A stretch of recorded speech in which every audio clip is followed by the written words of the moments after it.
Susan, making working lives better together is Vivo's purpose. What does this mean to you?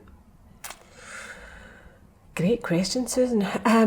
So I think the together bit is an important bit. If I think of, I've just been here for just over a year now, and when on my first day actually, Vivo held a session for me, and since that very first day, I think that we've worked really well together, and you've put such a lot of effort into making sure that that works.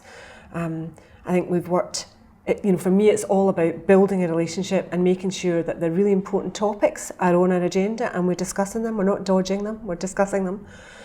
So I think in terms of working together, if I think back over the year, you've certainly, you've made sure that you've given me plenty of challenge over the year.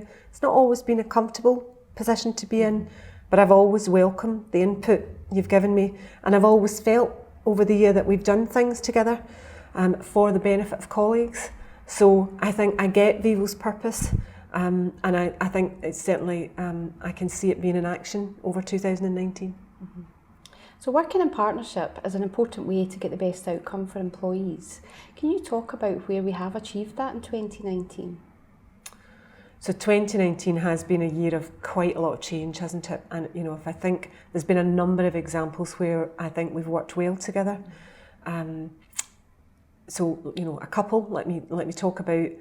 If I think about the changes we've made to performance management and to the AIP, that's an area we definitely worked hard together on. And I think I said to you before, it's an area where I learnt a lot. I learnt a lot about the value that Vivo can really bring to discussions, both as we shape our thinking about what we want to do. Vivo were great in that space in telling us what might work and what wouldn't work, and some of the history, that was great. And also, as we go to communication and to roll out, you were really helpful, both to us, but more importantly, helpful to colleagues in some of your explanations and bringing some of these things alive. So that was one example. I think we worked really well together, and it's all about engaging at the right time and making sure we're sharing information. I think the other one was around the partnership that we announced, the extended partnership with TCS. And again, it was great to get your early input. But it was, for me, it was about making sure that you gave us the right challenge, and you definitely did. And helping us in the communication, again, helping colleagues when messages landed, just in properly understanding them. Because I sometimes need to hear something a few times and from a few different people before I'm absolutely comfortable I get what the message is and what it means to me. And I know that you did a great job there. So I think, when I think about partnership, I think it's all about what do we do up front? What do we do in advance? How do we both collectively help shape? And then how do we help when messages land? So that's a couple of examples. Another question, Susan. Yeah. Looking forward to 2020 and beyond, how do we continue to make sure that employees feel that they are at the forefront of our minds during discussions? Yeah, it's interesting you phrased that, how do colleagues, think and believe they're at the forefront of our minds. I genuinely believe they are at the forefront of our minds. I know they're at the forefront of yours. But I think they are at the forefront because, you're right, we're going to have a period of change in 2020. We had one in 19, and we cannot do that change without the buy-in and commitment from our colleagues. We would be really naive to think that the success of our organisation is to do with anything else than hard work and dedication of our colleagues. So they need to be at the forefront of our mind. But you're right, we need to make sure that colleagues know that and believe that. And there are a number of things we can do, aren't there? There's some of our collective things that we do, the colleague insight survey. So it's not just about running that survey, it's about making sure we're taking the feedback and we're doing actions on the back of it. We've now got the new colleague advisory forum run by Karen Green, which I think is another mechanism to get the colleague voice heard. Mm-hmm.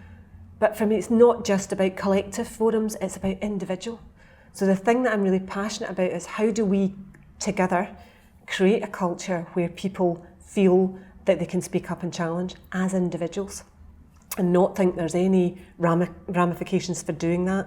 If we can get a culture that does that, I think that's so important to us going forward, that colleagues genuinely believe that they can speak up, and one, things will change the result and there won't be any personal ramifications for them. So I think there's a collective, there's a number of things we can do, some collective, some individual, to help colleagues genuinely believe they are at the forefront of our minds. But I know from your, I'm not in any doubt that in the front of yours. I'm not in any doubt that in the front of mine either, but there's my examples. And last question, Susan. Oh, right. It's nearly Christmas. What one Christmas wish would you have? Right, you could have warned me about that question and give me some time to think, Susan. So what one Christmas wish would I have? I think if I could do anything, Susan, it would be about giving people their individual Christmas wishes. Christmas is a personal time for people, whether they want to go away and be on their own, or whether they want to be with family, or whether they want to do something in the community. I think Christmas is a special time, and I think my one wish would be that people get their own individual Christmas wishes.